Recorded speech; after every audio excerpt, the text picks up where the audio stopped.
ಎಲ್ಲರಿಗೂ ನಮಸ್ಕಾರ ರೀ. Welcome back to Rahul's clarity corner. IPL 2024 RCB ಮತ್ತು CSK ಲೀಗ್ ಸ್ಟೇಜಿನ ಫೈನಲ್ ಮ್ಯಾಚ್ ಏನಿತ್ತು, ಆ ಮ್ಯಾಚ್ ಎರಡು ಟೀಮ್ಗಳಿಗೆ ಮಸ್ಟ್ ವಿನ್ ಗೇಮ್ ಇತ್ತು. RCBಗೆ ಆ ಮ್ಯಾಚ್ ಗೆಲ್ಲೋದಲ್ದ 18 ರನ್ಲಿ ಗೆಲ್ಲಬೇಕಾಗಿತ್ತು ಪ್ಲೇ ಆಫ್ಸಿಗೆ ಕ್ವಾಲಿಫೈ ಆಗ್ಬೇಕಂದ್ರೆ. ಆ ಮ್ಯಾಚ್ RCB 18 ರನ್ಗಿಂತ ಜಾಸ್ತಿ ರನ್ಸ್ಲೇನೆ ಗೆದ್ರು, ಕ್ವಾಲಿಫೈ ಆದ್ರು. ಅಲ್ಲಿಂದ CSK ಎಲಿಮಿನೇಟ್ ಮಾಡಿದ್ರು. ಈ ಒಂದು RCB ಗೆಲುವು ಭಾಳ ಮಂದಿಗೆ ನಿದ್ದೆ ಕೆಡಿಸೈತಿ, ಭಾಳ ಮಂದಿಗೆ ಊಟ ಸೇರಲ್ದಂಗೆ ಮಾಡೈತಿ, ಇನ್ನೊಂದು ಸ್ವಲ್ಪ ಮಂದಿಗೆ ತಿಂದಿದ್ದು ಊಟ ಜೀರ್ಣ ಆಗ್ಲಾರ್ದಂಗೆ ಮಾಡೈತಿ. ಈ ಕ್ಯಾಟಗರಿ ಒಳಗೆ ಇಂಡಿಯನ್ ಮಾಜಿ ಕ್ರಿಕೆಟಿಗ, CSK ಮಾಜಿ ಕ್ರಿಕೆಟಿಗ ಅಂಬಾಟಿ ರಾಯುಡುನು ಒಬ್ಬರು.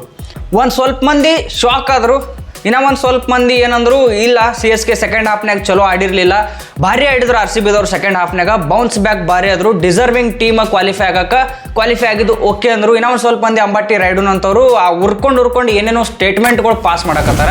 ಅಂಬಾಟಿ ರಾಯುಡು ಅವರು ಏನು ಸ್ಟೇಟ್ಮೆಂಟ್ ಹೇಳ್ಯಾರಂದ್ರೆ, RCBದವ್ರು ಹೆಂಗೆ ಸೆಲೆಬ್ರೇಟ್ ಮಾಡತ್ತಾರಂದ್ರೆ ಏನು ಕಪ್ ಗೆದ್ದಾರಂಗೆ ಸೆಲೆಬ್ರೇಟ್ ಮಾಡಕತ್ತಾರ.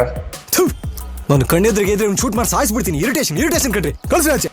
ಅಲ್ಲ, RCB ಯಾವ ಪೊಸಿಷನ್ಕಿತ್ತು, ಅಲ್ಲಿ RCB ಏನು ಕ್ರಿಟಿಸಿಸಮ್ಗೆ ಒಳಗಾಗಿತ್ತು, RCB ಏನು ಕ್ವಾಲಿಫೈ ಆಗಕ್ಕೆ ಚಾನ್ಸೇ ಇಲ್ಲ ಅಂತ ಹೇಳಿ ಎಲ್ಲರೂ ಮಾತಾಡುವಾಗ ಅಲ್ಲಿದಿಂದ RCB ಬೌನ್ಸ್ ಬ್ಯಾಕ್ ಆಗಿ ಕ್ವಾಲಿಫೈ ಆಗೈತೆ ಅಂದ್ರೆ ಸೆಲೆಬ್ರೇಷನ್ ಮಾಡೋ ಲೆವೆಲ್ನು ಅದೇ ರೇಂಜಿಗೆ ಇರ್ತೈತಿ. ಇದಲ್ದ ಇನ್ನೂ ಒಂದು ಸ್ಟೇಟ್ಮೆಂಟ್ ಕೊಟ್ಟನ್ರಿ ಅಣ್ಣ, ಏನಂದ್ರೆ CSK ಕಡೆ ಹೆಂಗೂ 5 ಟ್ರೋಫಿ ಅದಾವು, ಆ 5ರೊಳಗೆ ಒಂದು RCB ಕೊಟ್ಬಿಡ್ರಿ, ಆ ಪರೇಡ್ ಮಾಡ್ಕೊಂಡು ಸೆಲೆಬ್ರೇಷನ್ ಮಾಡ್ಕೊಂಡು ಇರ್ತಾರ ಅಂತೇಳಿ ಹೇಳ್ಯಾರ.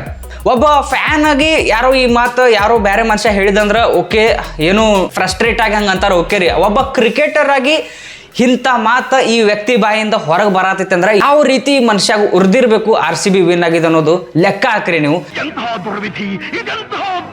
ಇದು ಬರೀ ಇನ್ನ ಸ್ಯಾಂಪಲ್ ಐತ್ರಿ, ಇದು ಬರೀ ಪ್ಲೇ ಆಫ್ಸ್ ಗೆದ್ದಿದ್ದು ಸ್ಯಾಂಪಲ್ ಐತಿ. ಇನ್ನು ಮುಂದೆ ಏನಾರೇ ಅಕಸ್ಮಾತ್ RCB IPL 2024 ಚಾಂಪಿಯನ್ ಆಗಿ ಟ್ರೋಫಿ ಎತ್ತಂದ್ರೆ ಈ ಮನುಷ್ಯನ ಸ್ಥಿತಿ ಹೆಂಗೆ ಆಗ್ತೈತಿ ಯೋಚನೆ ಮಾಡ್ರಿ.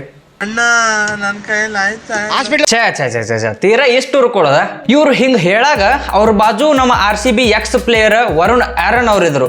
ಇವ್ರು ಹಿಂಗೆ ಹೇಳೋಣ ಅವರು ಸಟ್ಟನಂಗೆ ಮಾರಿ ಹೊಡೆದಂಗೆ ಅವರು ಒಂದು ಸ್ಟೇಟ್ಮೆಂಟ್ ಕೊಟ್ರಿ ಇವ್ರಿಗೆ. ಏನಂದ್ರೆ ಏನಿಲ್ಲ, ಅಂಬಾಟಿ ರಾಯುಡುಗ RCB ಗೆದ್ದಿದ್ದು ಜೀರ್ಣ ಮಾಡ್ಕೊಳಕ್ ಆಗಲಾಗೈತಿ, ಅದಕ್ಕೆ ಏನೇನೋ ಸ್ಟೇಟ್ಮೆಂಟ್ ಹಿಂಗೆ ಹೊರಗೆ ಬರಕತ್ತಾವ ಅಂತೇಳಿ ವರುಣ್ ಆರನ್ ಅವ್ರು ಹೇಳಿದ್ರು. ಅಲ್ಲ, ಇವ್ನವ್ನ ಆಡ್ದವ್ರವ್ರು, ಬಿದ್ದವ್ರವ್ರು, ಎದ್ದವ್ರವ್ರು, ಸೋತವ್ರವ್ರು, ಗೆದ್ದವ್ರವ್ರು, ಅವ್ರ ಸೆಲೆಬ್ರೇಷನ್ ಹೆಂಗೆ ಬೆಕ್ಕದಂಗೆ ಮಾಡಲಿ, ತಿಂಡಿಲೇ ಮಾಡಲಿ, ಅದನ್ನ ನೀವು ಹಿಂಗೆ ಸೆಲೆಬ್ರೇಷನ್ ಮಾಡ್ಬೇಕಂತೇಳಿ ಹೇಳೋ ರೈಟ್ಸ್ ಯಾವ ಮಗನಿಗೂ ಇಲ್ಲ.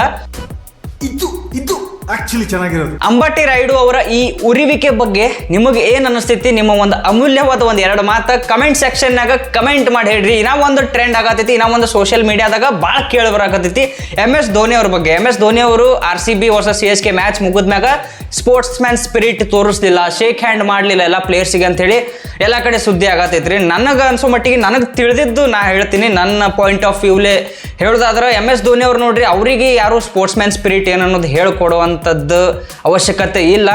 ಅವರು ಸೆಕೆಂಡ್ ಮಾಡೋಕ್ಕೆ ಬಂದರು, ಇನ್ನೂ ಒಂದು ಸ್ವಲ್ಪ ನಿಂದಿರಬೇಕಾಗಿತ್ತು. RCB ಪ್ಲೇಯರ್ಸು ಏನು ಸೆಲೆಬ್ರೇಷನ್ ಹಂಗೆ ಏನು ಮಾಡ್ಕೋತ ಅಲ್ಲಿ ನಿಂತಿದ್ದಿಲ್ಲ, ಅವರು ಬರಕತ್ತಿದ್ರು. ಇವ್ರು ಇನ್ನೊಂದು ಸ್ವಲ್ಪ ನಿತ್ರ ಎಲ್ಲ ಓಕೆ ಆಗ್ತಿತ್ತು. ಒಂದು ಸ್ವಲ್ಪ ಸೆಕೆಂಡ್ ಅಷ್ಟೇ ನಿಂತರು, ಆಮೇಲೆ ವಾಪಸ್ ಬಂದುಬಿಟ್ರು. ವಾಪಸ್ ಬಂದಿದ್ದಕ್ಕೆ ರೀಸನ್ ಏನೈತಿ, ಅದು ರೀಸನ್ ಏನು ಬೇಕಾದ್ರೆ ಆಗಿರ್ಬೋದು. ಅವರಿಗೆ ಅರ್ಜೆಂಟ್ ಏನ್ರೇ ಹೋಗೋದಿರ್ಬೋದು, ಇಲ್ಲ ಏನಾರೇ ಅವರಿಗೆ ನಿಂದ್ರಕ್ಕಾಗಲ್ಲ ಆಗಿರ್ಬೋದು, ಇಲ್ಲಾಂದ್ರೆ ಏನ್ರಿ ಬೇರೆ ಮತ್ತೊಂದು ಮಗದೊಂದು ಏನ್ರಿ ಪ್ರಾಬ್ಲಮ್ ಇಂಥದ್ದು ಏನ್ರಿ ಇರ್ಬೋದು. ಅದಲ್ದ MS ಧೋನಿ ಅವ್ರ ಜೀವನದಾಗ, ಅವ್ರ ಕರಿಯರ್ದಾಗ ಇಂಥ ಸಿಚುವೇಶನ್ ಅವರು ಎಷ್ಟೋ ನೋಡಿಬಿಟ್ಟಿರ್ತಾರೆ. ಇದೇನು ಅವ್ರಿಗೆ ದೊಡ್ಡದಲ್ಲ, ಇಂಥದ್ದು ಏನ್ರಿ ಒಂದು ಪ್ರಾಬ್ಲಮ್ ಆಗಿ ಅವ್ರು ವಾಪಸ್ ಅಲ್ಲಿದಿಂದ ಬಂದಿರ್ಬೋದು ಅಂತೇಳಿ ನನಗೆ ಅನ್ಸತಿ. ಬರ್ಬೇಕಂದ್ರೂ ಅವ್ರು ಏನು ಸುಮ್ಮ ಹಂಗೆ ಹೋಗಲಿಲ್ಲ. RCB ಸಪೋರ್ಟ್ ಸ್ಟಾಫ್ದವ್ರಿಗೆ ಎಲ್ಲರಿಗೂ ಶೇಕ್ ಹ್ಯಾಂಡ್ ಮಾಡ್ಕೋತೇನೆ ಹೋಗ್ಯಾರ. ನನಗೆ ಹಿಂಗೆ ಅನ್ಸೈತೆ ನೋಡ್ರಿ, ನಿಮಗೆ ಹೆಂಗೆ ಅನ್ಸೈತಿ ಇದ್ರ ಬಗ್ಗೆ ಅನ್ನೋದು ನೀವು ಕಮೆಂಟ್ ಮಾಡಿ ಹೇಳ್ರಿ. ಮತ್ತು ಲಾಸ್ಟಿಗೆ ಅಂಬಾಟಿ ರಾಯುಡುನ್ ಅಂತವ್ರಿಗೆ ಒಂದು ಮಾತು ಹೇಳಕ್ಕೆ ಇಷ್ಟಪಡ್ತೀನಿ ರೀ. ಏನಂದ್ರೆ ಟೂರ್ನಮೆಂಟ್ ಏನ ಮುಗ್ದಿಲ್ಲ, ತಯಾರಾಗಿರ್ರಿ. ಮತ್ತೆ ಜಲ್ದಿ ಸಿಗೋನು. ಜೈ ಕರ್ನಾಟಕ.